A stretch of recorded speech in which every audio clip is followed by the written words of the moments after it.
Good evening, viewers, and welcome to today's edition of Prime News on My Major Prime, live from Dwala, the economic capital of the country. My name is Gienda Peldrin Blanche King.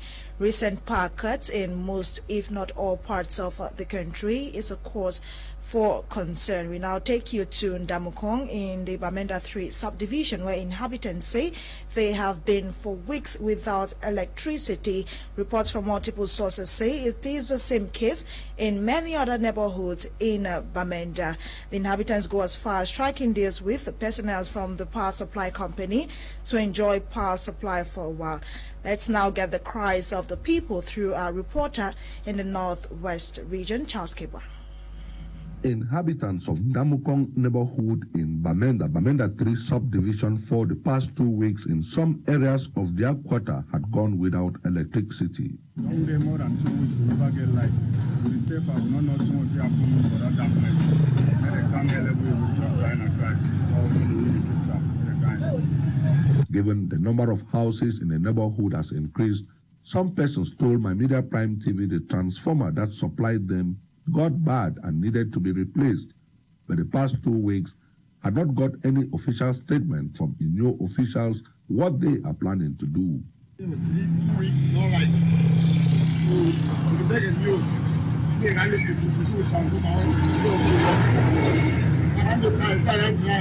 Though some inhabitants complain of workers of the said electricity company moving around striking deals with affected households to connect them to the line that has electricity, those within the electricity line complain of low voltage because their line is overloaded. Because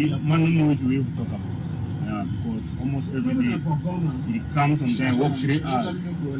Even when the electricity is low voltage, even my stabilizer not be able to step up the level where my machine to carry them. So the really should say they just teach me to be independent, not buy generator, either they work for balance the small one. For no see if I buy them, customer no agree for pay. Because price will go up. So the situation is very appalling. Some inhabitants have turned to power generators and solar panels for those who can afford, while others have adopted measures of coping. When light not is before moon one end, now only be they go land na be. You know whether you don't use the line at west. Light no dey but the moon one end you go pay na only be. And if you pay I will support your better. Now that one way they say we go be use alarm.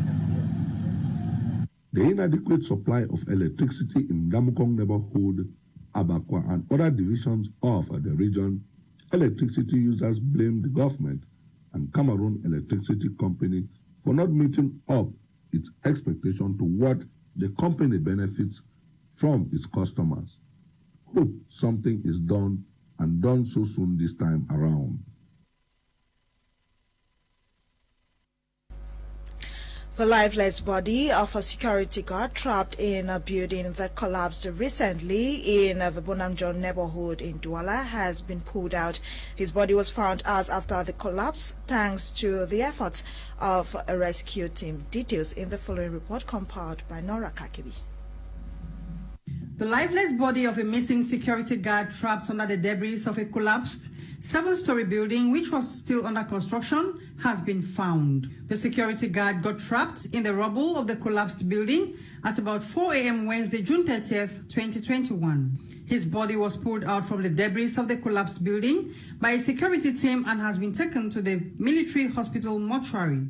It should be noted that the building was actually located around the Marché de Fleurs at Bonanza and has now been reduced to ruins on the tons of flour bags that surrounded it. The management of Akma Media Group, which owns the collapsed structure, had declared the security guard missing when the incident occurred, but was later found after hours of thorough search by the rescue team. On his part, the governor of the littoral region, Samuel Ivahadeboa, equally rushed to the scene upon receiving the information to get first-hand information and also to assess the damage caused. Meanwhile, investigations were opened as soon as the law enforcement officers answered present at the site, and they are doing everything within their power to establish the exact cause of the sad incident.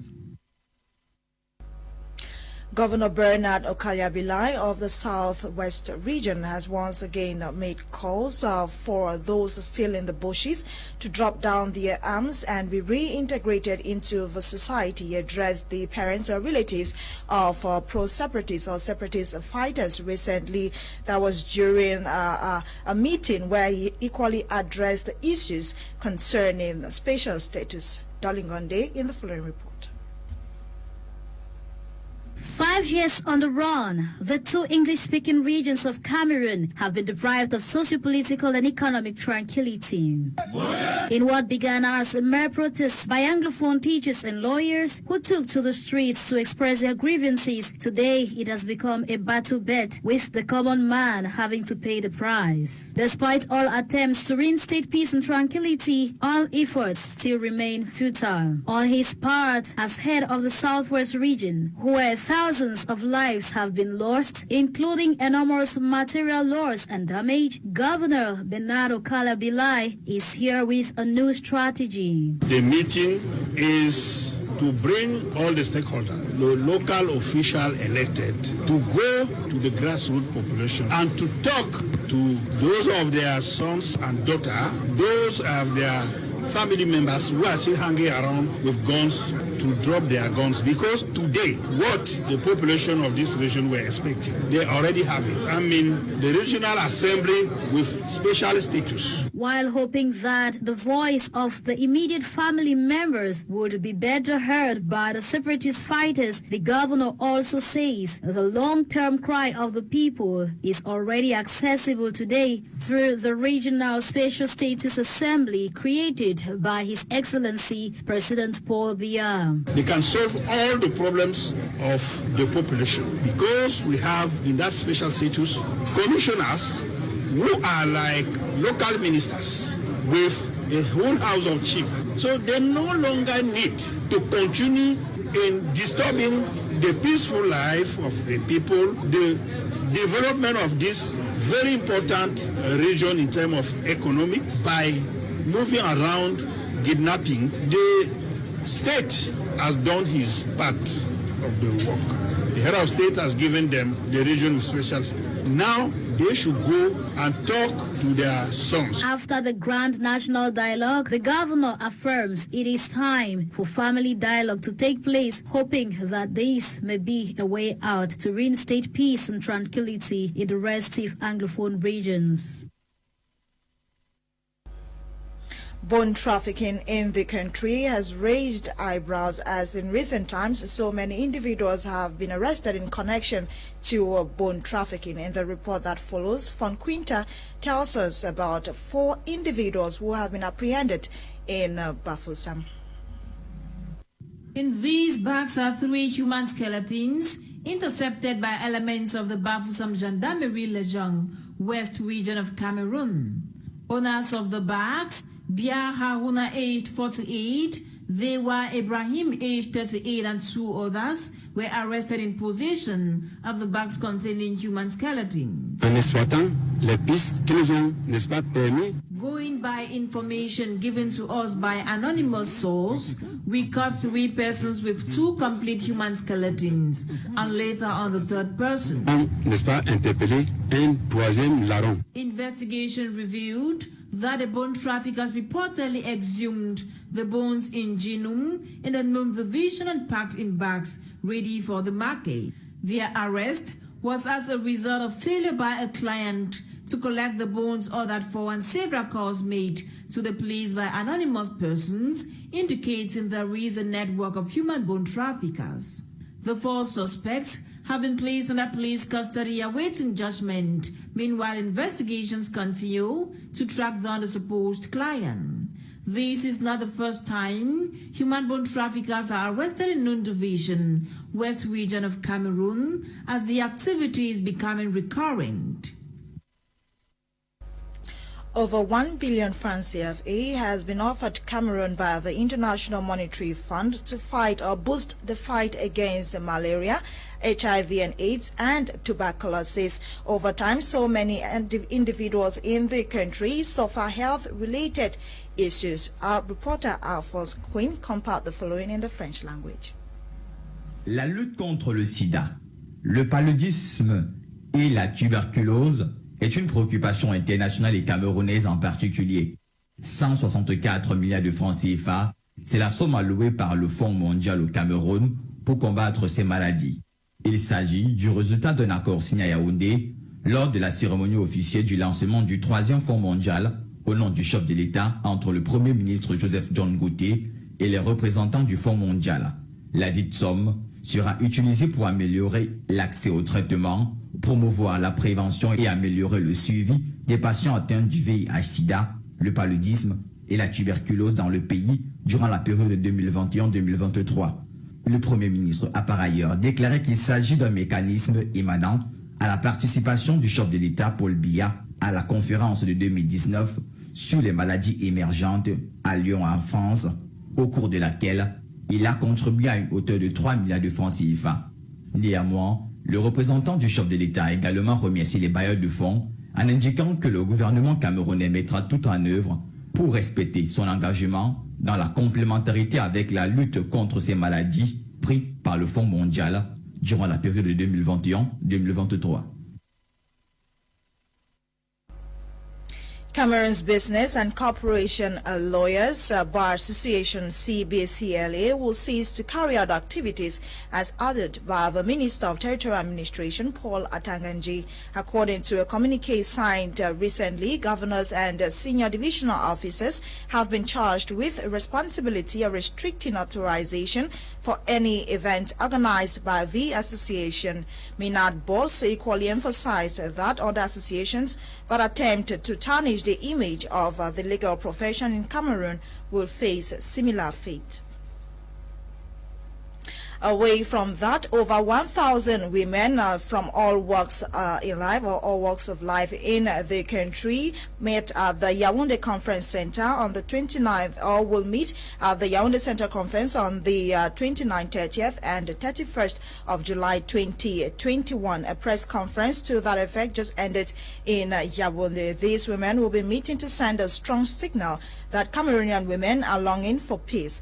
It is also an opportunity for the women to identify their weaknesses and find common grounds to build peace and security in the country, especially in the zones affected by conflicts. I'm talking the northwest and the southwest regions of the country. Stay with us. We shall bring you details of this convention in a subsequent edition of the newscast. And out of the country, display dummies that mimic humans have been banned in Nigeria's Kano state. Reasons being it violates, or the art violates, Islamic teachings. These and more have been compiled by Eileen Sama in the following report. Over 100 Mozambicans abducted by militants in Cabo Delgado province have been rescued, according to the military. Cristóvão Chume, army commander, said those rescued were mainly women and children and that they would be handed over to the authorities for social support. The commander added that militants were still active in Palma district, although the security there was considered to be in control. General Chume accused the militants of using civilians as shields, which made army operations hard. The government on Tuesday said its forces had killed more than 150 insurgents in Palma between June 21 and 23. It should be noted that the Islamic State-linked insurgents has since 2017 been carrying out attacks in Cabo Delgado, killing 2,500 people and displaced about 900,000 others. In Nigeria, display dummies, commonly called mannequins, have been banned in the northern Nigerian state because they violate Islamic teachings. According to the head of Kano State Islamic Police Force, Hisba, such mannequins are also responsible for immoral thoughts among some members of the public. A public sensitization campaign against mannequins is being introduced, after which offenders will face arrest and prosecutions. Boutique owners, tailors, and supermarkets are all subject to the new rules and face rates in future. Kano is one of the Nigerian states practicing the Sharia legal system along the country's secular laws. The president of Burkina Faso, Rochma Christian Kabore has taken over as the country's defense minister in a cabinet reshuffle on Wednesday. Colonel Major Barthélemy Simpore will assist the president in the role according to a presidential decree. This comes 3 days after President Kabore had asked the opposition to postpone its protest scheduled for July 3 and 4. Opposition leaders highlighted that the protests are meant to pay tribute to victims of terrorism and to denounce government's handling of jihadist violence in the country. Malawi's female members of parliament have dressed up as schoolgirls, and Malawians have hit the internet sharing the photos. The country's 193-member parliament usually has a strict dress code, but it was relaxed on Tuesday for the chamber's 43 female politicians. MP Gathoni Hara said the gesture was meant to send a strong message to girls from successful career women that with hard work, everything is possible. Studies show that up to 15% of Malawian girls drop out of school before finishing primary education due to a lot of reasons, including pregnancy, forced marriage, and poverty. Thanks, Eileen Sama, for the update in sports. Etape Kanteng takes us through results of matches played yesterday. Guinée Super League Cameroun 2021. Oui, ça a bien repris. Après quelques problèmes résolus suite au conclave qui a eu lieu depuis environ quelques jours entre le partenaire Guinness et la Fcfa dans la capitale politique. 2 rencontres se sont disputées hier mercredi à Yaoundé dans le cadre de la 19e journée. Dinfi et Cayoman se sont neutralisés avec un score de 0 but partout sur la pelouse de l'annexe 1 de l'Omnisport. Alvin Jolie, qui joue au poste de latéral Cayoman, s'exprime sur la contre-performance de son club. Je ne dirais pas que c'est une déception, peut-être parce que, comme tout le monde le sait, on enchaîne depuis 4 saisons. C'est vrai, nous avons voulu gagner, mais on ne crache pas sur un point. On espère travailler pour remporter le match de samedi. Après ce match nul, voici la réaction de la capitaine des Dinfi. On a pris 7 points, on a eu la grosse tête, c'est ça qui joue dessus. Il faut vite descendre sur terre et reprendre les choses en main. En étant concentré, en écoutant les consignes du coach, avoir la confiance en nous. Dans le classement, Caïman est 9e avec 13 points à son actif et Din 7e grimpe à 21 points.